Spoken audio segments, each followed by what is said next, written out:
Sebaik-baik sikap itu adalah mengambil jalan tengah. Tidak ekstrim kanan, tidak ekstrim kiri. Ekstrim kanan itu adalah berlebih-lebihan dalam sikap beragama. Seperti kemarin yang terjadi bom bunuh diri itu namanya berlebih-lebihan. Bunuh diri kok jihad? Dari mana juntrungannya? Rasulullah sudah mengatakan, siapa orang yang bunuh diri itu neraka jahanam. Salatu wassalamu alaihi.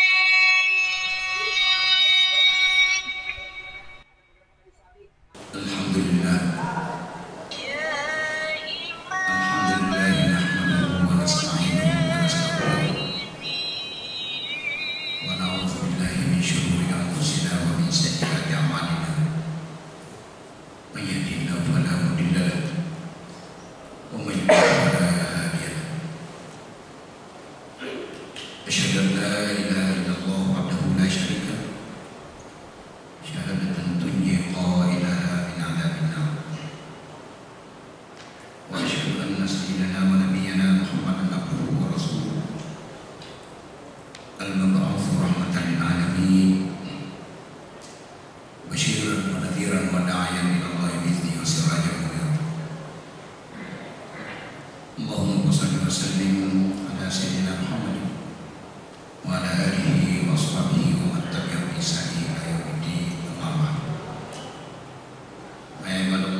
Kalau kita mengkaji tentang munculnya berbagai macam aliran dalam Islam itu sendiri, maka kita bisa mempelajarinya dengan sebuah mata kuliah yang dulu waktu kami kuliah itu dikuliahkan dengan 2 semester. Judulnya itu SPPDI, Sejarah Perkembangan Pemikiran dalam Islam. Mungkin kita semua kaget kalau kita mengatakan sesungguhnya awal perkembangan Islam itu sendiri yang muncul adalah pertikaian politik. Mengapa? Ada banyak hal. Pertama, ada yang namanya sahabat senior, yang kita kenal dengan istilah dalam Al-Quran as-sabiqunal awwalun, sahabat-sahabat yang awal-awal masuk Islam, sahabat-sahabat yang awal-awal berjuang bersama Rasulullah SAW. Kemudian ada sahabat yang umurnya senior tapi belakangan masuk. Umurnya senior, umurnya tua, tapi belakangan memeluk ajaran Islam. Katakanlah seperti Sufyan, Muawiyah, dan seterusnya. Nah, yang awal-awal masuk Islam itu Abu Bakar, Umar, Utsman, Ali. Bahkan kalau kita baca, orang dewasa laki-laki yang pertama masuk Islam itu adalah Abu Bakar. Orang dewasa perempuan yang masuk Islam pertama adalah Khadijah. Anak-anak yang pertama masuk Islam yaitu Ali karramallahu wajhah. Olehnya itu Ali disebut karramallahu wajhah. Salah satu pendapat ulama kita mengatakan karena Ali itu belum sempat menyembah berhala. Artinya dia masih kecil sudah memeluk ajaran Islam. Jadi dia tidak pernah musyrik secara akidah. Inilah kaum saudara Allah. Kita persingkat. Kenapa muncul begitu banyak perbedaan atau aliran-aliran dalam Islam itu? Jawabannya banyak. Saya ingin menyampaikan paling tidak ada 3. Pertama, meninggalnya Rasul. Kenapa? Karena di zaman Rasulullah ketika ada sesuatu yang dipertentangkan, ada perbedaan pendapat, bisa bertanya langsung kepada Rasulullah. Rasulullah bisa memberi penjelasan. Dengan seketika perbedaan itu hilang. Nah, yang kedua, setelah wafatnya Rasulullah SAW, Islam ini berkembang kemana-mana. Ekspansi sampai ke Spanyol. Sampai di Spanyol pernah Islam itu berjaya 7 abad. Sehingga dikenal di sana ada namanya Jabal Tariq, Gibraltar, yaitu gunung yang ditempati menancapkan bendera oleh Tariq bin Ziyad, seorang panglima perang pada masa Islam pada zaman itu. Nah, bismillahirrahmanirrahim. Persentuhan pemikiran dengan berbagai pemikiran itu oleh ajaran Islam, termasuk filsafat Yunani, dan bahkan pada zaman awal-awal, terutama di zaman Harunur Rasyid, Khalifah Harunur Rasyid, banyak buku-buku Yunani, filsafat Yunani, bukunya Plato, bukunya Aristoteles, dan filosof-filosof lainnya diterjemahkan ke dalam bahasa Arab. Islam memunculkanlah filosof-filosof. Kita kenallah Al-Farabi, Al-Kindi, Ibn Rushd, Ibn Majah, Ibn Tufayl, dan seterusnya. Nah, disinilah muncul berbagai macam. Yang namanya manusia, kan bukan barang kosong, bukan ruang kosong, punya pemikiran. Dan banyak hal terjadi yang tidak ada jawabannya pada Al-Quran dan tidak ada jawabannya pada hadis. Inilah yang memunculkan yang namanya aliran-aliran. Kemudian, kaum saudara-saudara, selanjutnya penyebab selanjutnya ada yang namanya fanatisme kearaban. Nah, mohon maaf, kenapa seolah-olah bahwa Islam ini miliknya orang Arab, sehingga semuanya harus ditirukan. Kalau tidak sama yang dilakukan orang Arab, berarti bukan Islam. Ini kan paham keliru juga. Ya.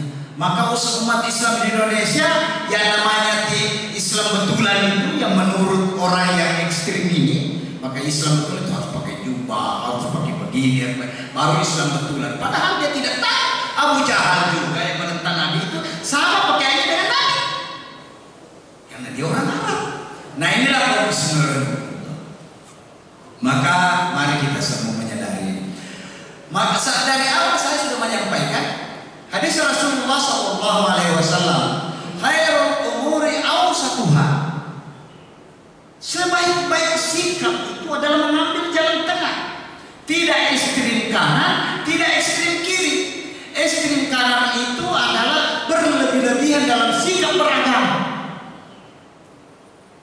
Seperti kemarin yang terjadi bom bunuh diri itu namanya berlebih-lebihan. Bunuh diri kok jihad? Dari mana juntrungannya? Rasulullah sudah mengatakan, siapa orang yang bunuh diri itu neraka jahanam. Lalu bunuh diri dengan alasan memerangi orang kafir.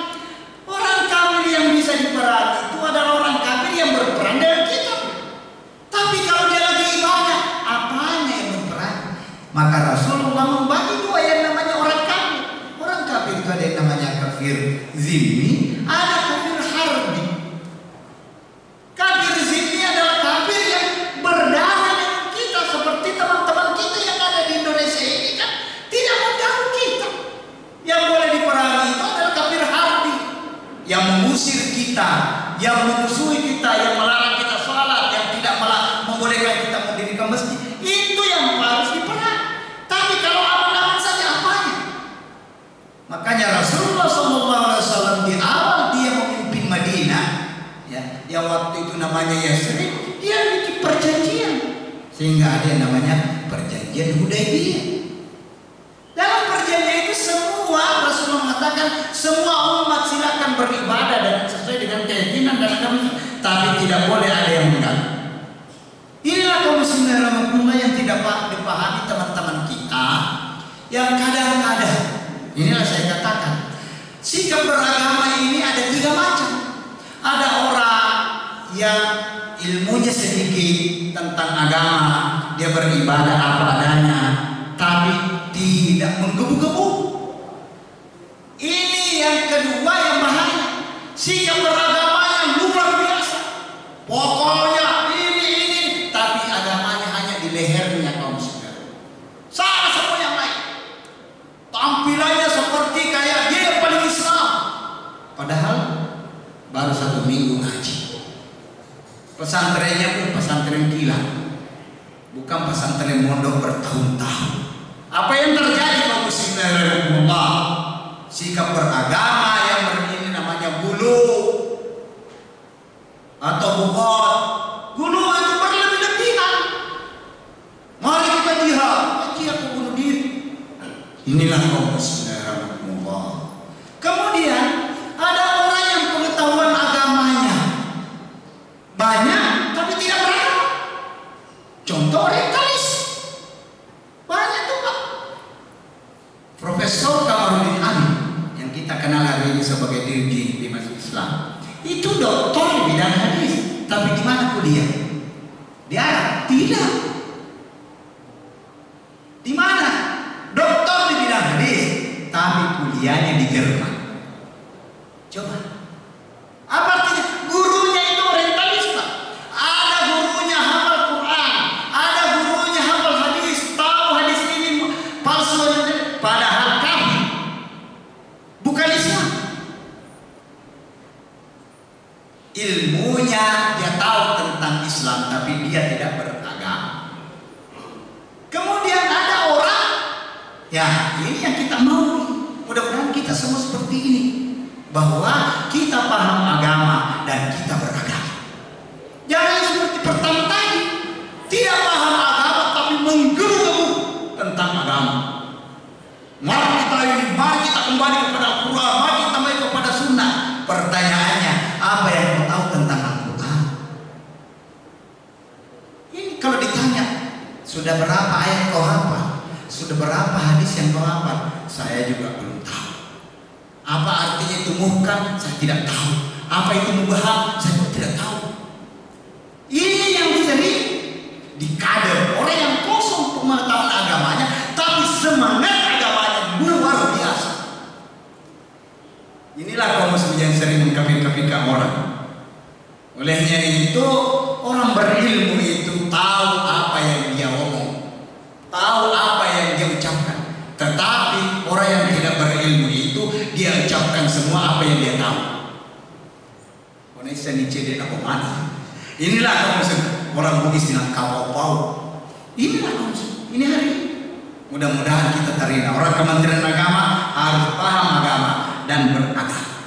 Ini kaum muslimin rahimahumullah. Mudah-mudahan kita semua kita mutawassit. Karena kalau kita tidak mutawassit, pasti kita kafirkan sahabat yang memerangi sahabat Nabi. Pasti. Maka sikap Ahlussunnah wal Jamaah, sekali lagi, sikap Ahlussunnah wal Jamaah yang dimotori oleh dua imam besar, Abu Hasan al-Asy'ari dengan Abu Mansur al-Maturidi. Itulah kita pelajari yang namanya sifat 20. Ya, ada sifat wajib, ada sifat mustahil, ada sifat jaiz. Itu susunan dua ulama besar ini. Diambil dari hadis, diambil dari Al-Quran. Ya, Abu Hasan Al-Asy'ari dengan Abu Mansur Al-Maturidi. Apa sih karena kunna nasqutu ma waqa bainas sahabat. Kami ini bersikap diam, bersikap netral apa yang terjadi di antara sahabat. Kenapa? Manusia yang namanya manusia itu pasti ada percekcokan.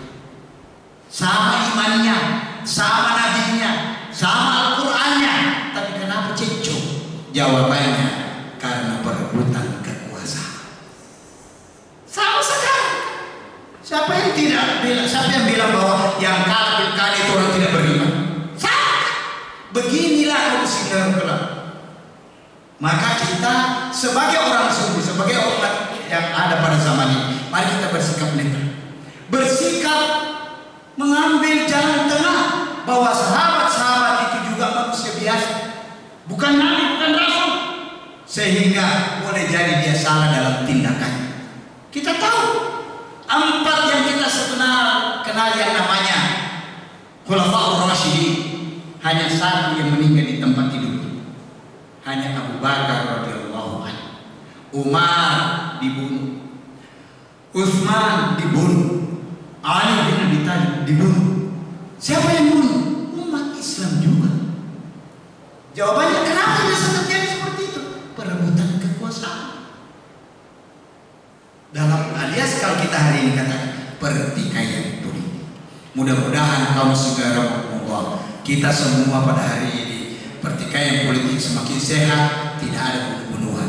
Mudah-mudahan semuanya berjalan aman dan damai. Yang kalah menerima kekalahan, yang menang jangan sampai bongah, jangan sombong. Mudah-mudahan ini semua membuat kita hari ini bisa aman dan damai. Barakallahu li wa lakum wa nafa'ani wa iyyakum fi ayatil zikril hakim wa taqabbal minkum tilawatahu innahu huwal ghafurur rahim.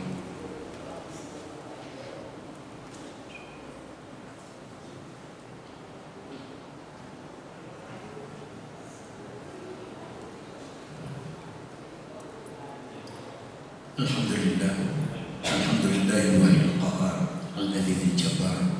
Asyhadu an la ilaha illallah wahdahu la syarika lah, syahadatan tunji qailaha min adzabin nar. Wa asyhadu anna sayyidina wa nabiyyana Muhammadan abduhu wa rasuluh sayyidul khalaiqi wal bashar.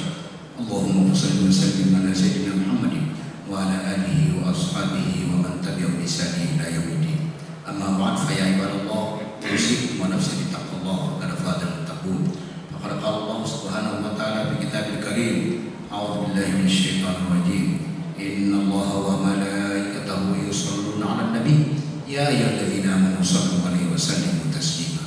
Allahumma ighfir lil muslimina wal muslimat wal mu'minina wal mu'minat al ahya'i minhum wal amwat innaka samii'un qaribun mujibud da'wat wa ya qadil hajat. Rabbana atina min ladunka rahmah wa hayyi lana min amrina rasyada. Rabbana atina fid dunya hasanah wa fil akhirati hasanah wa qina adzabannar. Ibadallah, innallaha ya'muru bil 'adli wal ihsan wa ita'i dzil qurba wa yanha 'anil fahsya'i wal munkar wal baghi ya'idzukum la'allakum tadhakkarun wa la dzikrullahi akbar wallahu ya'lamu